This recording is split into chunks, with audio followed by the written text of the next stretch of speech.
Queridos hermanos, hagamos juntos la oración a la Sagrada Familia del Papa Francisco, tomada de la exhortación apostólica Amoris Laetitia.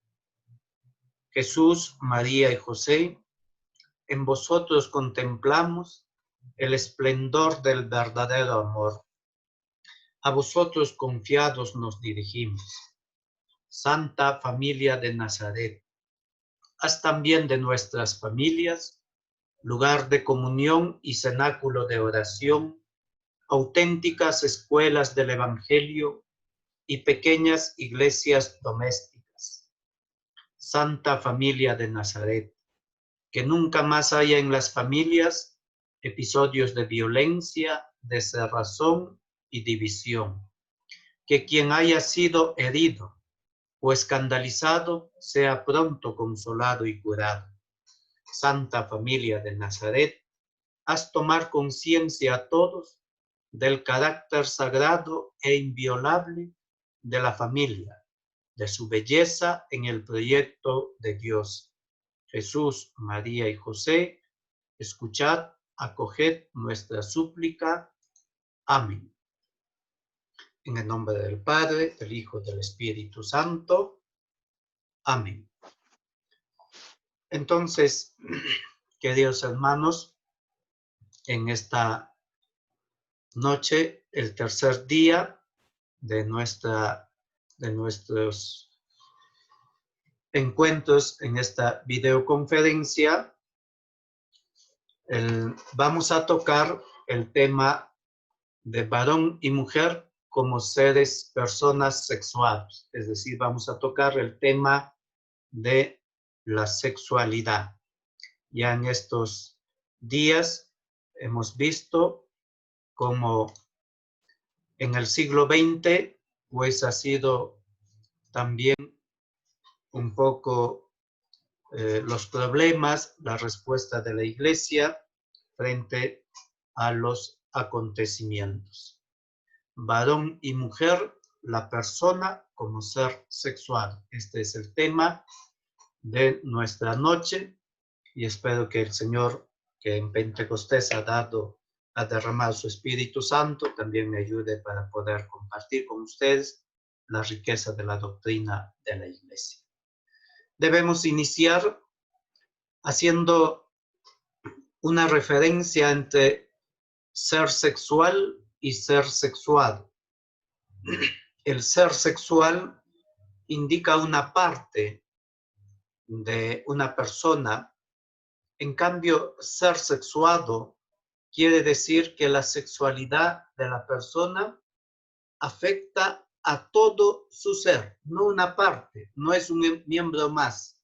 En este sentido, tenemos que hablar de que no se trata solamente del sexo, sino de esta configuración plena, entera de toda la persona.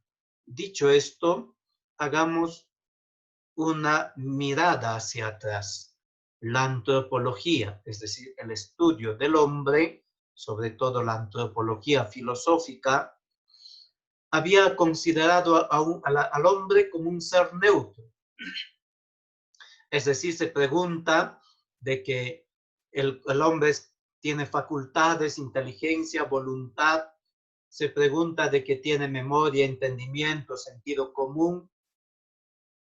Sin embargo, el tema de la sexualidad, estudiar a la persona como ser sexuado, varón y mujer, pues no entraba dentro del campo, ¿no? Y la filosofía, la antropología filosófica, pues le daba poca atención. Con la ideología de género, el tema se atiende por otro extremo, con demasiada atención al sexo, a la sexualidad. Sin embargo, se va a reducir la sexualidad a una construcción cultural, ¿no? Entonces, ya si la filosofía de algún modo no lo estudiaba de modo adecuado, ¿no? Como persona humana como persona masculina, persona femenina, sino también, en cambio, la ideología de género va al otro extremo.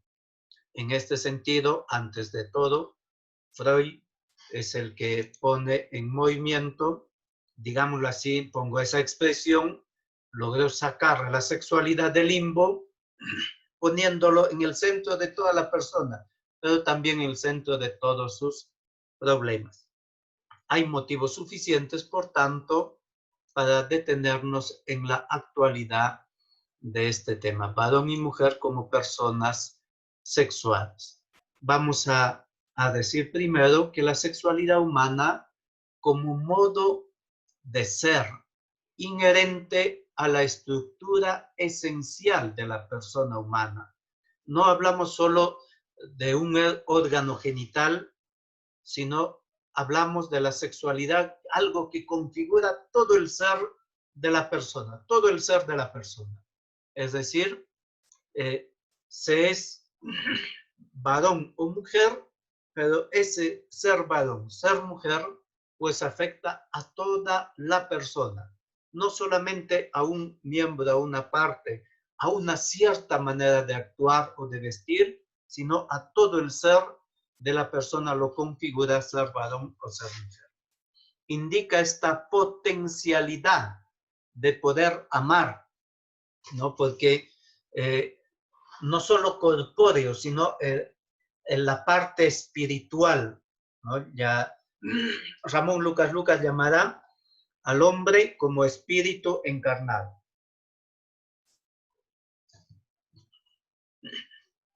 Entonces, esta potencialidad de poder amar y que envuelve todo el ser de la persona, de la sexualidad, nos está indicando que forma parte de nuestro ser.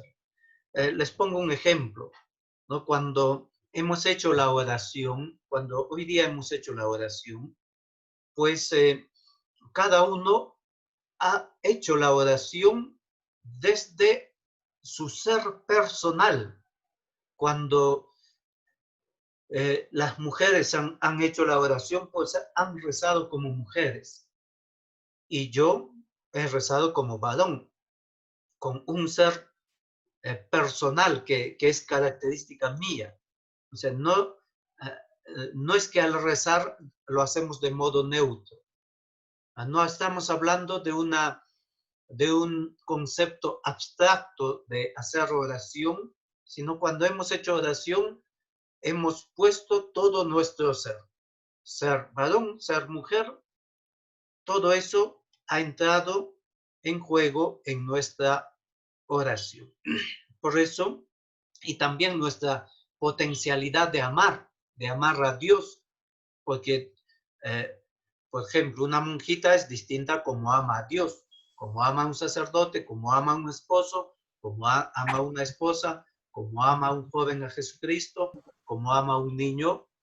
A Dios es distinto, pero por eso es importante ver esto. Uno no ama a Dios ni a las personas de modo neutro, abstracto, sino desde un ser personal. La sexualidad humana, por tanto, no puede reducirse a un objeto o a una función. Y esto es lo que afirmaba Juan Manuel Burgos, pues indicando que la persona es un ser relacional por excelencia. Por tanto, en el mundo no existen personas en abstracto, personas neutras. Existen hombres y mujeres, personas de sexo masculino y personas de sexo femenino. De tal modo que la sexualidad divide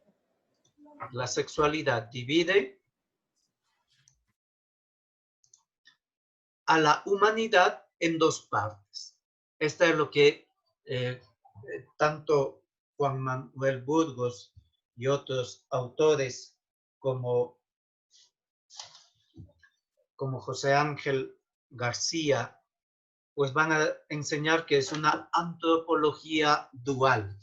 una antropología dual, quiere decir varón y mujer, ¿no? Varón y mujer. Por tanto, la manera de poder acercarnos, de tematizarlo antropológicamente con esta antropología dual, se puede ver de distintos puntos de vista, desde la diferencia y la complementariedad,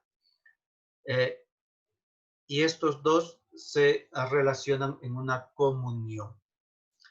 Veamos, por tanto, la sexualidad desde el punto de vista de la biología. Esta imagen que vemos, varón y mujer, con las características de genéticamente formadas por 44 cromosomas más XY para el varón más XX para la mujer. Entonces, desde el punto de vista de la biología, podemos hablar del sexo cromosómico. La mujer, ¿no?, está determinada genéticamente por una fórmula cromosómica de 44 más otras 2 XX. En cambio, el varón está determinado por 44 cromosomas más XY. Entonces, esta configuración de los cromosomas hacen que sea distinto el hombre, el varón y la mujer. Por eso Ramón Lucas, así se llama Ramón Lucas, en su libro Explícame la bioética, él decía en la página 40 que está científica y objetivamente probado que es el sexo genético cromosómico el que determina los demás componentes biológicos del sexo. Es aquel que determina todos los componentes biológicos del sexo. Primero, desde el punto de vista de la biología, el sexo cromosómico. Segundo, el sexo gonádico y ductual, ¿no? Todos recordamos esta imagen de esa plataforma Hazte Oír, ¿no?, en España, y que ha recorrido todo el mundo, ha ido a Estados Unidos, ha sufrido por este lema que ha puesto: los niños tienen pene, las niñas tienen vulva, que no te engañen. Si naces hombre, eres hombre. Si eres mujer, seguirás siéndolo. Que directamente, si ustedes se acuerdan del lunes, con Simone de Beauvoir, una feminista radical, decía que mujer no se nace, se hace, decía Simone de Beauvoir, ¿no?, que uno elige ser mujer o ser varón. En este bus de Hazte Oír, pues se ha puesto esta expresión que mucha gente se ha vuelto loca y lo han apedreado, han roto las lunas, intentaron incendiar el bus y todo lo demás por esto, ¿no? Entonces, en cuanto al sexo gonádico y ductual, está determinado el sexo tanto del varón, del masculino, por el testículo, y de la mujer por el ovario. Por tanto, las gónadas producen determinadas hormonas, masculinas o femeninas. Tercero, desde el punto de vista de la biología, el sexo genital, ¿no? El sexo genital. Es decir, está determinado por las características anatómicas a nivel de los genitales externos. Aquí hay una imagen, ¿no?, que está en las redes sociales también y es interesante el diálogo que estos niños hacen en sentido moderno, ¿no? Tenemos la configuración diferente. Y la niña le dice, sí, tú estás equipado con antena Wi-Fi y yo con puerto USB. Por tanto, el sexo genital es distinto del varón y de la mujer, ¿no? El varón tiene pene y las mujeres tienen vagina. Muy bien, hasta ahí estos 3 puntos de vista de la sexualidad estudiada, comprendida desde la biología, ¿no? Esta frase de hazte oír, realmente, pues los partidarios ideólogos de la ideología de género, pues no lo van a aceptar de ningún modo, será un sufrimiento para ellos. Sin embargo, para nosotros esto es verdad. Desde el punto de vista de la persona, es decir, la sexualidad vista desde el punto, valga la redundancia, desde el punto de vista de la persona. Deberíamos preguntarnos qué es la persona, ¿no? Porque de acuerdo a cómo uno concibe a la persona, también uno podrá explicar también la sexualidad, ¿no? Y cómo hacer esa relación que hay entre sexo y persona. Porque clásicamente se define a la persona como sustancia individual de naturaleza racional. Esta definición es de Boecio, que lo va a retomar la teología y la filosofía. Sustancia individual, es decir, es un individuo, ¿no? La persona, en sentido moderno, decimos que la persona tiene un yo distinto al tuyo, el mío es distinto al del vecino, el yo es lo que hace esta unicidad de cada uno, este individuo, naturaleza individual, ¿no? Sustancia individual de naturaleza racional. Filosóficamente, pues es perfecta esta definición, pero volvemos a encontrarnos con lo mismo. Volvemos a encontrarnos en sentido un poco más abstracto, ¿no? Vamos siempre por lo racional, por las facultades. Es cierto, esta naturaleza individual, el individuo indica una corporeidad. Sin embargo, no nos dice nada acerca de la sexualidad humana. Ya en sentido de la filosofía personalista, se habla de la persona como ser en relación, como ser relacional por excelencia. Y esta relación con Dios, consigo, con los demás, pues se da de modo concreto como un ser concreto. Por eso, la sexualidad humana no es solo un conjunto de estructuras materiales, como el sexo biológico o solo la genitalidad. Hay una relación intrínseca entre sexo y persona. Es decir, no por el hecho de que uno sea mutilado de sus genitales o que se cambie de genitales, ¿no? Entonces deja de tener esa psicología de varón o de mujer, no inmediatamente se te va como un acto de magia, ¿no? Y no es así, porque el sexo configura, es algo intrínseco esta relación, es algo interno, no solo externo, sino interno, intrínseco. La persona humana está compuesta, ciertamente, de conocimiento, ¿no? De conocimiento. Pero también en este conocimiento, ¿no? Si vemos un poquito, hay una manera distinta de conocer del hombre y de la mujer.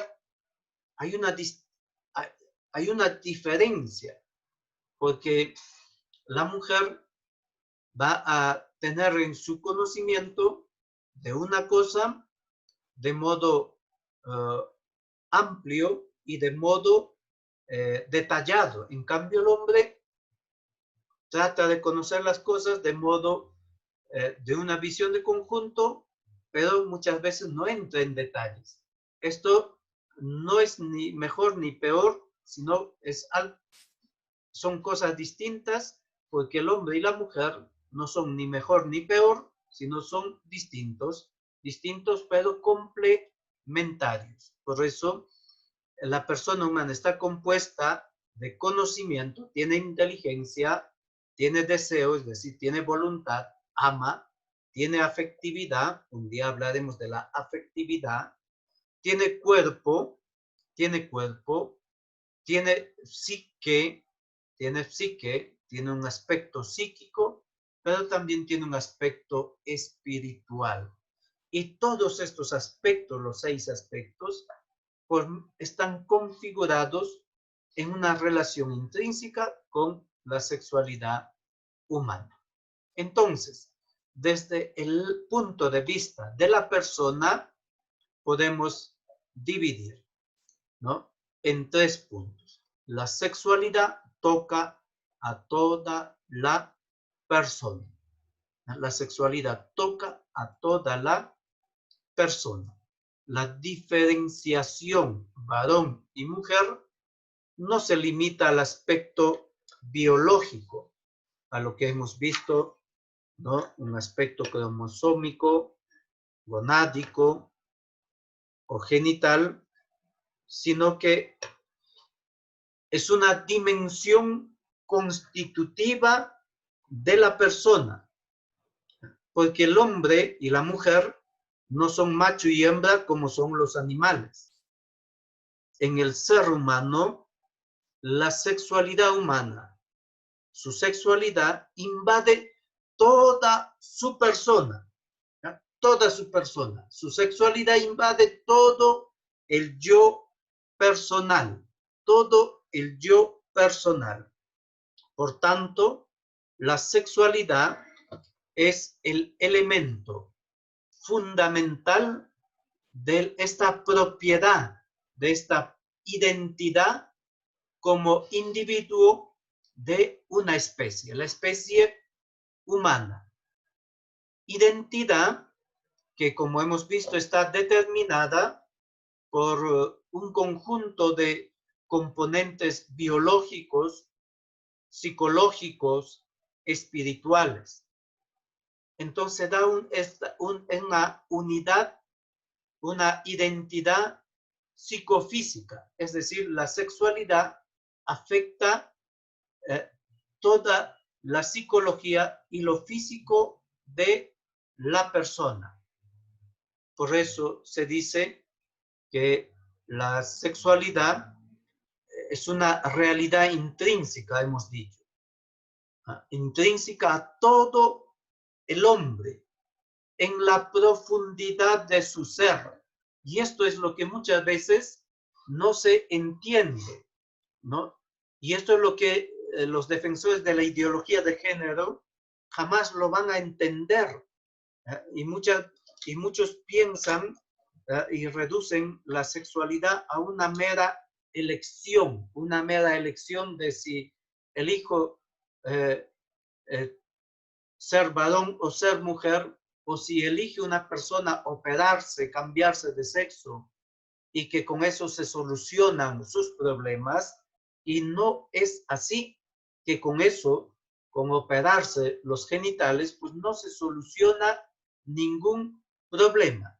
Al contrario, crean conflictos.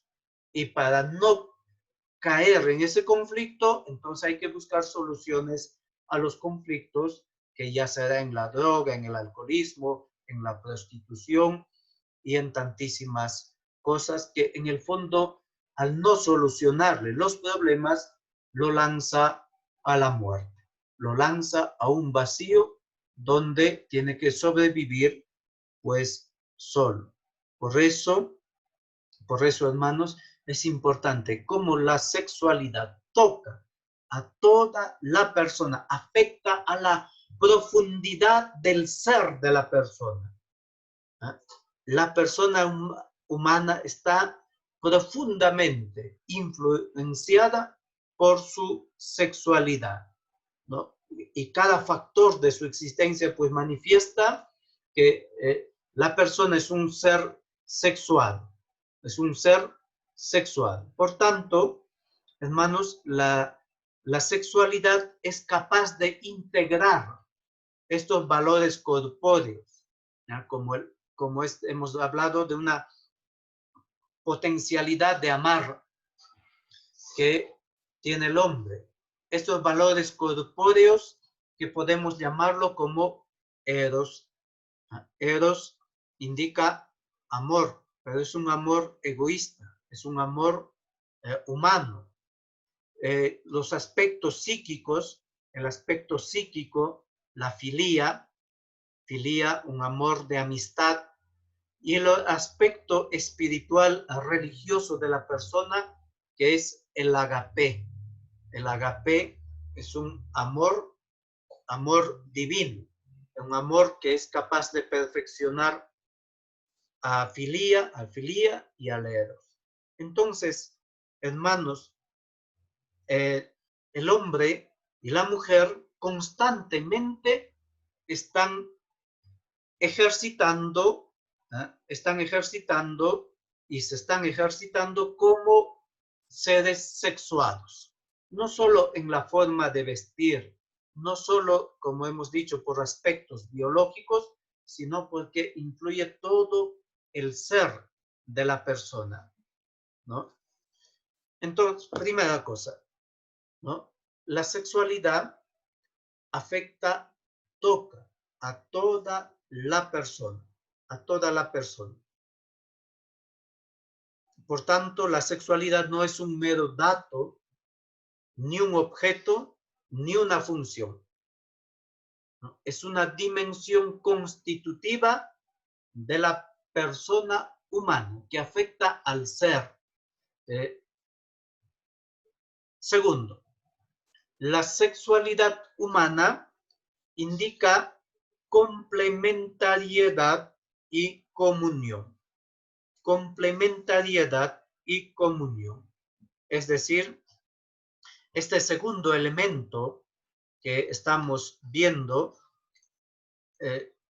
nos lleva a ver que la sexualidad toca a toda la persona, a toda la persona.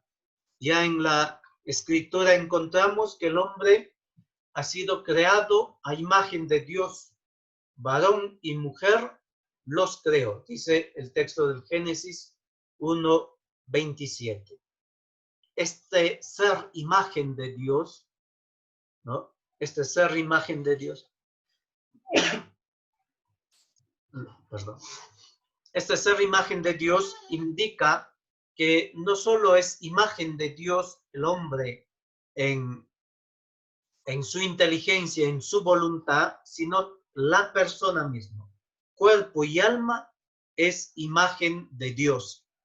Pero cuando dice imagen de Dios, varón y mujer lo creó, no es que esté hablando que Dios tenga sexo. No está hablando de eso, porque los seres espirituales no tienen sexo. La sexualidad es condición de los seres corpóreos. Por eso cuando se habla de Dios y quieren poner a Dios como mujer, como madre, como padre, pues con esa diferenciación sexual, pues no se aplica perfectamente a Dios. Entonces hablamos de que el hombre es imagen de Dios, tiene una dignidad, pero este varón y mujer es imagen, ambos, no solo el varón, ni solo la mujer. Es interesantísimo cómo vamos a encontrar en el libro del Génesis el aprecio que la Biblia tiene por la mujer, esta igualdad, este varón y mujer. Y esta palabra y se dice es una conjunción hilativa. Las conjunciones hilativas en gramática indican que une dos valores o dos oraciones del mismo valor. En cambio, hay otras conjunciones de subordinación o de oposición. Las ilativas unen dos cosas, dos oraciones del mismo valor, varón y mujer. Es decir, ambos fueron creados a imagen y semejanza de Dios. Pero viendo al hombre que está solo, dice Dios esta palabra: no es bueno que el hombre esté solo. Le haré una compañera. Ese amor que Dios tiene por el hombre, de que no esté solo. Y entonces hace que Adán duerma, ¿no? Dios envía un soplo y que Adán se duerme, y del costado dormido de Adán, Dios saca una costilla y crea a Eva. Aquí hay dos misterios que el Papa Francisco en el 2017 explicaba, diciendo: primero, el sueño, el sopor que Dios le envía a Adán, no indica, como algunos pueden decir, sobre todo las mujeres dicen coloquialmente, entre broma y broma, dicen: es que el hombre era vago, por eso se durmió. No, indica un misterio, como Abraham que se duerme y Dios sella un pacto. ¿Se acuerdan? Abraham, Dios le dice que tome unos animales, los parta en dos y que los ponga frente a frente, y que por el centro pasaban, eso era la práctica de las tribus, de los que hacían un pacto, una alianza entre ellos, y partían los animales, iban pasando por el centro de los jefes de la tribu, pronunciando unas imprecaciones, que si rompes esta alianza, que te suceda lo que ha sucedido a estos animales. Entonces Dios le dice a Abraham que haga parta los animales y que los ponga frente a frente. Y que espere que Dios va a pasar. Abraham espera, se duerme, y Dios desciende y pasa con un fuego y consume los animales. Es decir, Dios hace el pacto solo. Abraham no. Indica el sueño de Adán indica la iniciativa divina, que Dios toma la iniciativa. Dios toma la iniciativa, así como Dios tomó la iniciativa para poder crear a Adán. Así, cuando en la creación de Eva, Dios toma la iniciativa. Y segundo, así como Dios creó a Adán solo, nadie le ayudó, Dios también crea él solo a Eva, sin intervención ni de Adán, ni de los ángeles, ni de demonios demiurgos, como en la filosofía platónica. Por tanto, el sueño de Adán indica la iniciativa de Dios y que Adán no participa en la creación de Eva. Pero también está el tema de la costilla. ¿Por qué de la costilla de Adán? ¿Qué es lo que indica la costilla? La costilla indica también dos cosas. Primero, indica la igualdad de naturaleza. La igualdad de naturaleza. Es decir, que es semejante a Adán. Por eso más adelante, cuando Adán despierta y Dios se lo presenta, Adán ve a Eva y exclama: esta sí que es carne de mi carne y hueso de mis huesos. Esta sí que es carne de mi carne y hueso de mis huesos. Hay una igualdad de naturaleza. Y esta igualdad de naturaleza, este es el segundo punto, indica igualdad de dignidad. La dignidad de la mujer es igual a la dignidad del hombre. Y esto es lo que nos dice la revelación, que hay una igualdad de naturaleza. Entonces, la revelación hablará, por tanto, que este varón y mujer han sido creados para una complementariedad, siendo distintos, llamados a una complementariedad, unidad en la diversidad. El Papa Francisco, en su homilía del Pentecostés, hablando de los dones del Espíritu Santo, ¿no? que habla de la diversidad de dones, pero un mismo Espíritu. San Pablo dirá que parecen opuestas estos dos términos, unidad, diversidad. Sin embargo, el Espíritu Santo crea comunión, unidad en la diversidad. Es decir, el matrimonio es una carne. Esta palabra una carne significa una sola carne. Es decir, varón y mujer se hacen uno. Siendo distintos, el varón y la mujer, sin embargo, son capaces de ser uno. ¿Y cómo se hacen este uno? En la complementariedad. Por tanto, a raíz de este texto del Génesis, que para nada es machista, hay desde mi punto de vista, y también muchos exégetas dirán que este texto del Génesis, los dos primeros capítulos, cuando habla del varón y de la mujer, sobre todo el tema de la mujer, pues le da una dignidad muy alta. El autor sagrado tiene una concepción alta de la mujer igual al de varón. Por eso el Salmo 8, cuando habla lo que es el hombre, para que te acuerdes de él, ese hombre en general está hablando de varón y mujer, que es el hombre. Lo creaste poco inferior a los ángeles, le coronaste de gloria y dignidad, le diste el mando sobre las obras de tus manos. Es decir, la escritura siempre va a cantar de la mujer como con una dignidad grande, con una dignidad alta, que se diferencia con la concepción que de la mujer se tiene en el mundo griego. En el mundo griego y romano, la mujer pues tiene está siempre como una eterna menor de edad, ¿no? Siempre la mujer está bajo la potestas.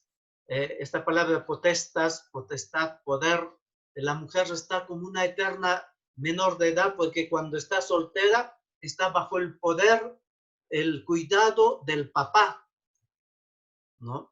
En cambio, cuando se casa, pasa a otro señor. Está bajo el cuidado del esposo, bajo las potestas del esposo. Entonces, esta manera de concebirlo aún más. En el libro del Génesis, la mujer es ese don para el hombre. Esta sí que es carne de mi carne y hueso de mis huesos. Esa alegría que siente Adán, ese gozo que siente Adán al ver a Eva. Sin embargo, por ejemplo, en el mundo griego está el documento, está el texto que nos transmite Platón,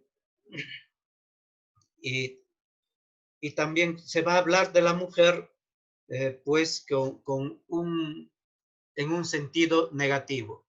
Cuenta Platón que Hesíodo es un poeta griego, ¿no? Teórico, historiador del mundo de los dioses. Hesíodo cuenta, ¿se acuerdan de Prometeo que robó el fuego, ¿no? Prometeo es un semidios que robó el fuego de los dioses para dárselo a los hombres, y Zeus tiene que castigar a Prometeo, ¿no? A que de día los águilas le coman los intestinos, y de noche le crece y todo lo demás. Hay un texto de Hesíodo que les quiero leer para poder entender la diferencia que hay entre la concepción bíblica sobre la mujer y la concepción griega, ¿no? Esto nadie se lo ha inventado, es un texto de Hesíodo que voy a leer. Dice Hesíodo: y Zeus, a causa de ese fuego, el que Prometeo robó, para los hombres, los hirió con una pronta calamidad. Una casta virgen, está hablando de la mujer, hermosa calamidad. Imagínate, ¿no? Hermosa, pero es una calamidad. Fatal para los hombres. Continúa Hesíodo, porque de ella, de la mujer, es de quien procede la raza de las mujeres hembras, la más perniciosa raza de mujeres, el más cruel azote que existe entre los hombres mortales. Así, Zeus, que truena en las alturas, dio esas mujeres funestas a los hombres mortales, esas mujeres que no hacen más que daño. Hasta ahí Hesíodo en su obra La Teogonía, 560 al 605. Es interesantísimo cómo pues concibe Hesíodo qué concepción tiene la mujer. Entonces la mujer es castigo para el hombre, es castigo para el hombre, esa hermosa calamidad. Más adelante dice, no seduzca tu espíritu con su dulce charla a la mujer. Quien se fía de semejante mujer, se fía del ladrón. Interesantísimo. Termino con una cita de Demóstenes, un gran orador humanista. Decía así textualmente, dice Demóstenes: tenemos cortesanas para el placer, concubinas para estar bien atendidos, esposas para tener hijos legítimos. Esta expresión de Demóstenes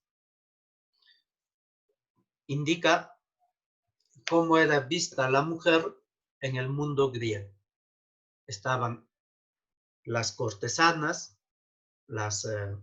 es decir, las prostitutas, para el placer, las concubinas para el cuidado y las esposas que le daban hijos legítimos por donde pasaba la herencia de los bienes. Entonces, hermanos, solo quería ilustrar con este texto de Hesíodo y Demóstenes cuál es la diferencia que se tiene y cómo se concibe a la mujer en el mundo griego, un mundo de filósofos como Platón, Aristóteles, Sócrates, y el mundo bíblico, ¿no? Que la mujer para la escritura, ¿no? Y para la tradición cristiana también es imagen de Dios. Por tanto, hermanos, continuamos. La sexualidad no se cierra nunca en sí misma. La sexualidad no está cerrada, ¿no? Sino que está estructurada para el diálogo. O sea, ¿cómo se da esta complementariedad en el diálogo y la comunión? Hay una relación interpersonal. La persona está es constitutivamente relacional. Hay una referencia por parte de la persona al otro, a la mujer o al hombre. Hay una referencia. No puede, por tanto, comprenderse en su totalidad sin tener en cuenta esta apertura estructural interna hacia el otro. Hay una apertura hacia el otro. Nunca está cerrado el ser personal. La sexualidad tampoco. Hay una apertura. Porque el yo personal se constituye, es decir, se va distinguiendo en relación con el tú, ¿no? Este yo con el tú. Y la sexualidad es esa realidad que manifiesta esta comunión del nosotros, ¿no? En el matrimonio se pasa de esa relación yo y tú al nosotros, ¿no? Porque en el matrimonio se da esta complementariedad y comunión. En el acto conyugal se manifiesta claramente esta complementariedad, porque el acto conyugal es una donación libre, es una donación recíproca. El acto conyugal va más allá de una relación de cuerpos porque también implica todo el ser de la persona.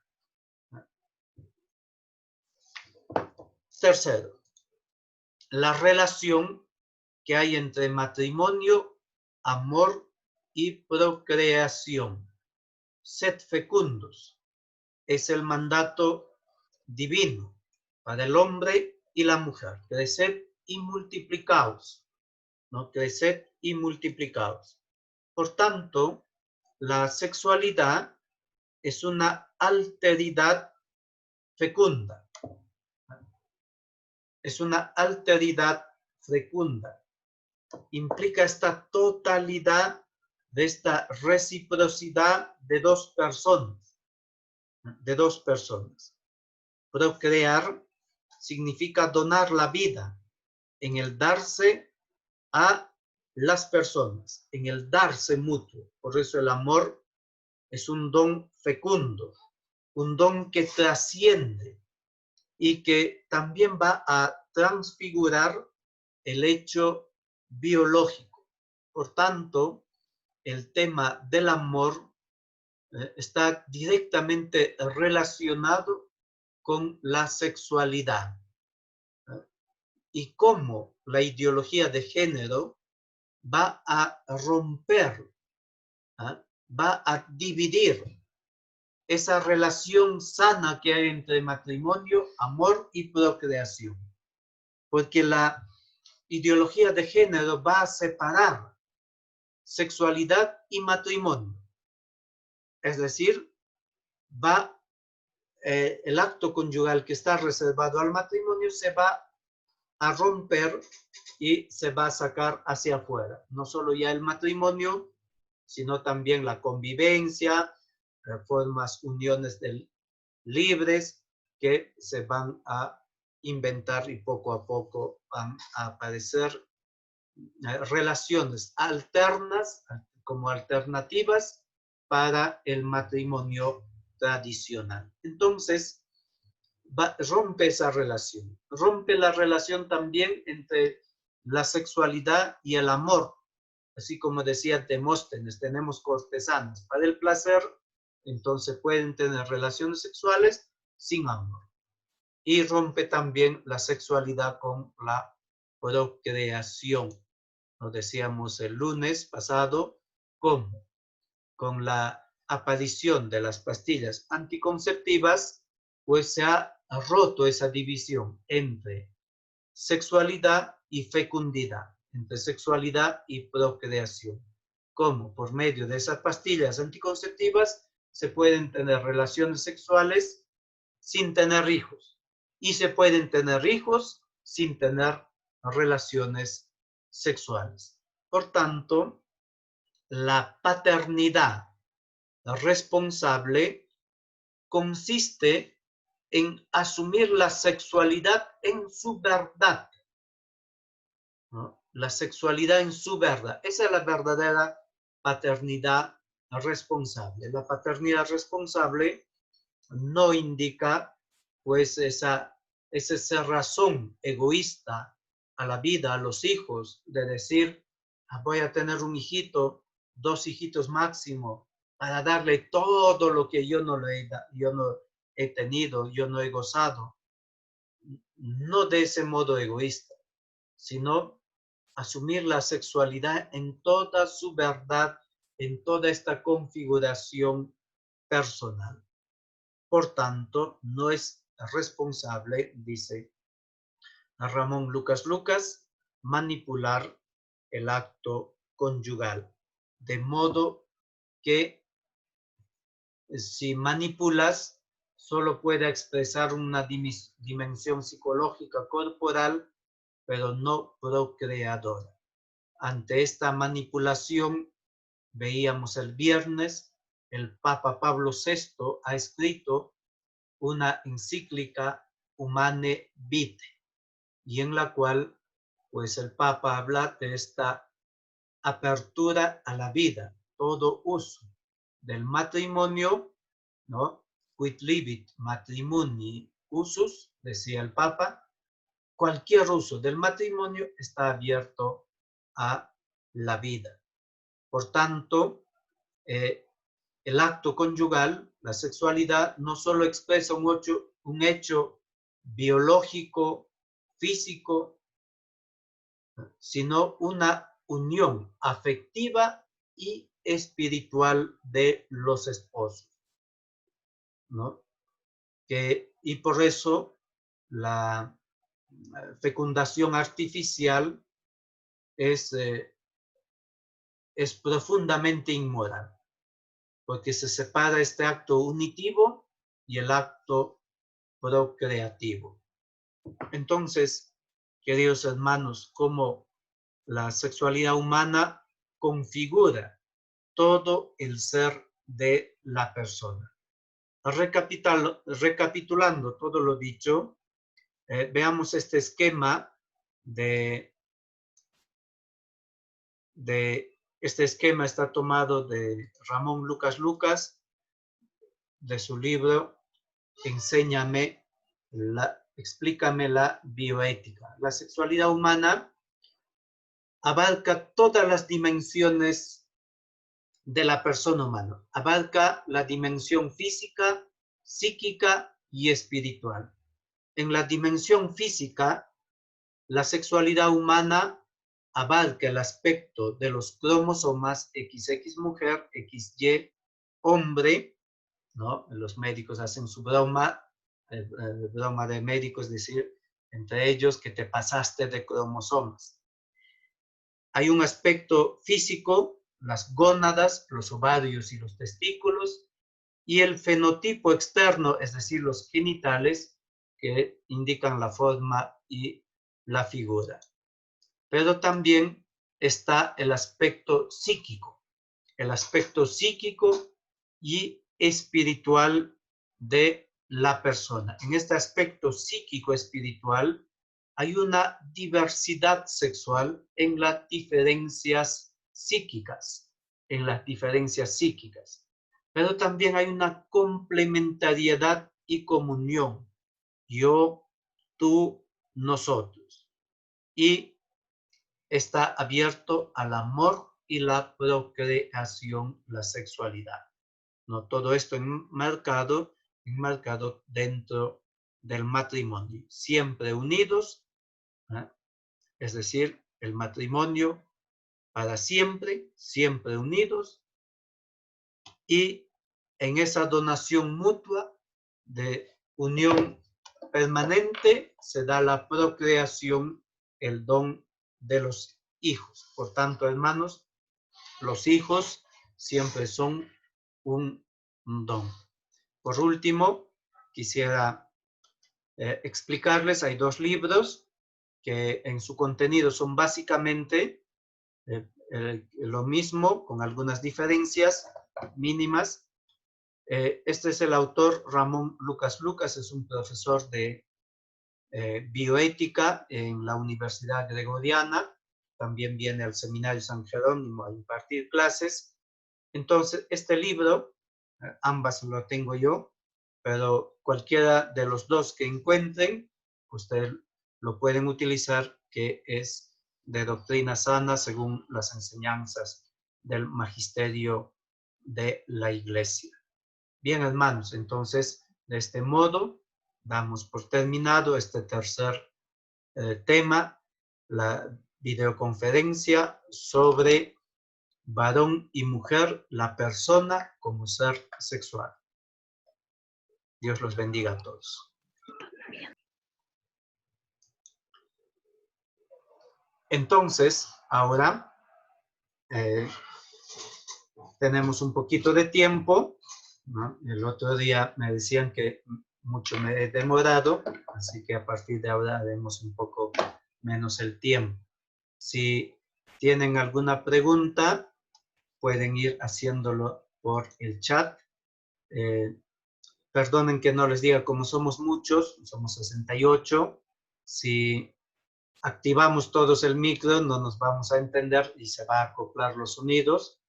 Entonces mejor dialogamos por el chat, ustedes me van escribiendo las preguntas, consultas y yo voy leyendo y respondiéndoles, ¿no? Y también pueden mandar saludos, ¿no? Yo no sé, hay algunos hermanos que están de Ayacucho, están de México, de Lima, también de la selva, de Arequipa mismo, de Mollendo.